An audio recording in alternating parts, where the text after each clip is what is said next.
दोस्तों कई बार जब हम गाड़ी ड्राइव करते हैं तो गाड़ी ड्राइव करते करते उसमें से हमें कुछ मैकेनिकल आवाज़ आती है और हमें लगता है कुछ ठीक नहीं है।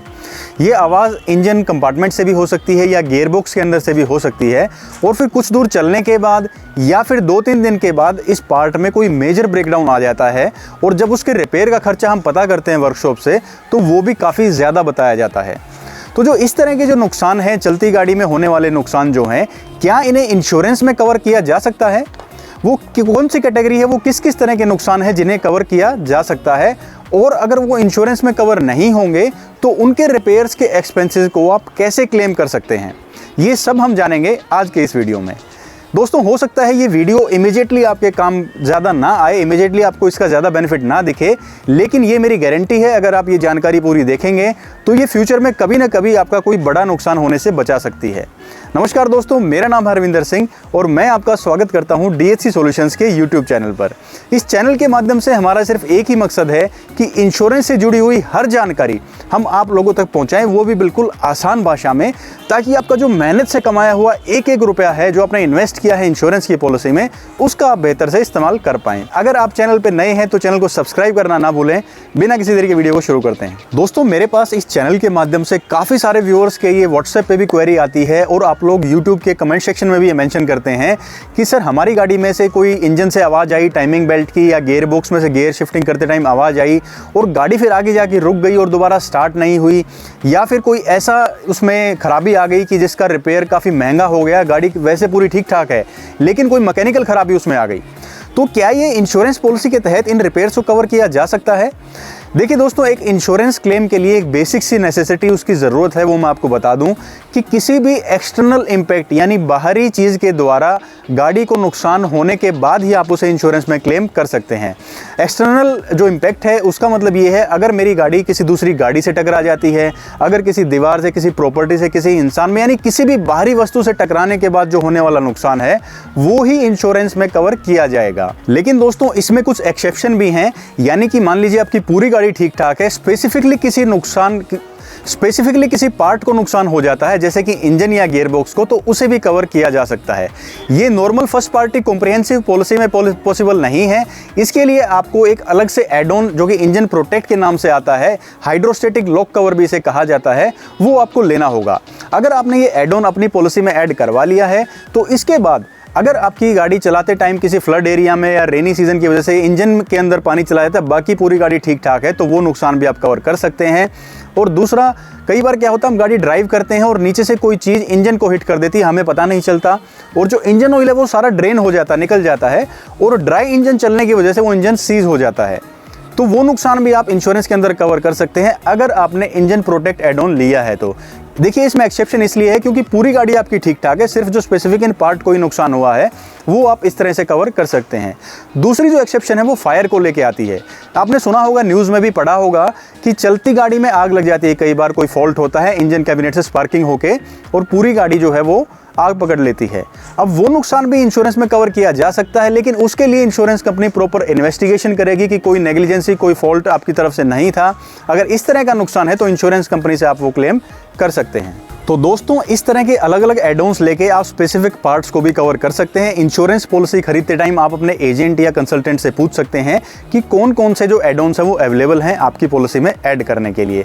तो कंक्लूजन ये हुआ, कोई भी अगर एक्सीडेंटल डैमेज से आपकी गाड़ी को नुकसान होता है या फिर अपने एड-ऑन्स की कैटेगरी के अंडर कोई नुकसान आता है, वो आप इंश्योरेंस के थ्रू कवर कर सकते हैं। अब ऐसे नुकसानों का क्या जो इस कैटेगरी में कवर नहीं हुए, उनको आप कहाँ कवर करेंगे? देखिए वो आपके कवर होंगे वारंटी में। कोई भी ऐसे फॉल्ट, जो मैकेनिकल फॉल्ट जो कि बिना किसी एक्सटर्नल नुकसान के आपकी गाड़ी में आ जाते हैं, उन्हें मैन्युफैक्चरिंग फॉल्ट्स कहा जाता है।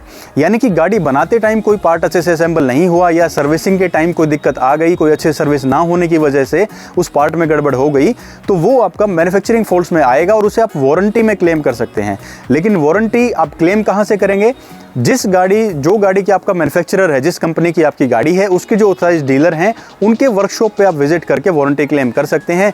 लेकिन वारंटी की भी कुछ कंडीशंस हैं। ऐसी 3 मेजर कंडीशंस हैं जो मैं आपको बताऊंगा, जिसके बाद ही आप अपनी वारंटी को क्लेम कर पाएंगे। कंडीशन नंबर 1, देखिए कोई भी आप गाड़ी खरीदते हैं तो उसका मैन्युफैक्चरर जो है आपको कुछ किलोमीटर और कुछ साल का टाइम देता है जब तक वो आपकी गाड़ी को वारंटी में रखेगा। जैसे कि कंपनियां 2 साल, 3 साल या 50,000 किलोमीटर या 1 लाख किलोमीटर का टाइम देती हैं, और कुछ कंपनीज तो अनलिमिटेड किलोमीटर का भी फ्रेम देती हैं जिसके अंदर आपकी गाड़ी वारंटी में रहेगी। इन दोनों ही फ्रेम्स के अंदर आपकी गाड़ी होनी चाहिए, यानी उतने साल से ज़्यादा भी टाइम गाड़ी को लिए हुए नहीं होना चाहिए और उतने किलोमीटर से ज़्यादा भी गाड़ी नहीं चली होगी, तभी आप अपनी वारंटी को क्लेम कर पाएंगे। अगर इन दोनों में से एक भी चीज़ अगर ज़्यादा हो गई है तो आपकी वारंटी खत्म हो चुकी है, उसके बाद आप इस तरह के नुकसान वारंटी में क्लेम नहीं कर पाएंगे। अब दूसरी कंडीशन ये आती है, जो वारंटी जो डीलर या मैन्युफैक्चरर देता है वो इस कंडीशन में देता है कि जो गाड़ी की मेंटेनेंस है वो टाइमली और सही स्टैंडर्ड और नॉर्म्स के अंडर की गई हो।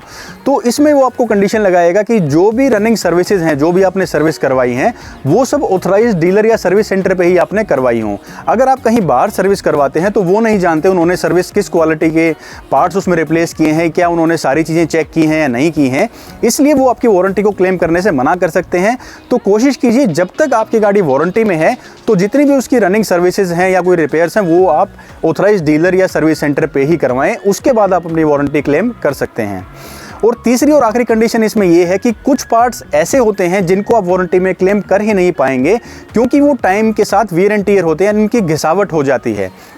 एग्जाम्पल के तौर पे अगर आप देखेंगे गाड़ी के ब्रेक पैड हैं, क्लच प्लेट है, टायर्स हैं, जितना आप इनको यूज़ करेंगे उतना ये टाइम के साथ घिस जाएंगे और घिसावट को आप वारंटी में क्लेम नहीं कर सकते क्योंकि उस पार्ट को आपने उतना यूज़ किया है और यूज़ की हुई चीज़ को रिप्लेस करवाने के लिए वारंटी का कोई औचित्य नहीं है। लेकिन अगर कोई ऐसा फॉल्ट आ जाता है, जैसे मान लीजिए टायर्स हैं, चले कम है लेकिन उनमें कोई कट आ जाता है, बबल आ जाता है, ब्रेक पैड्स कम ही किलोमीटर चलने के बाद आवाज़ करने लगते हैं, जो ऐसे अनयूजुअल फॉल्ट्स हैं उनको आप क्लेम ज़रूर कर सकते हैं। लेकिन आपने अगर उनको यूज़ कर लिया अच्छे से, वो ख़त्म हो चुके हैं, उनकी और यूज़ करने की कैपेसिटी नहीं है, उसको आप वारंटी में क्लेम नहीं कर पाएंगे। तो दोस्तों इस पूरे वीडियो का कंक्लूजन ये है, कोई भी एक्सटर्नल चोट से अगर आपके गाड़ी को नुकसान हुआ है या कुछ एक्सेप्शंस मैंने आपको बताई हैं वो आप इंश्योरेंस में कवर कीजिए।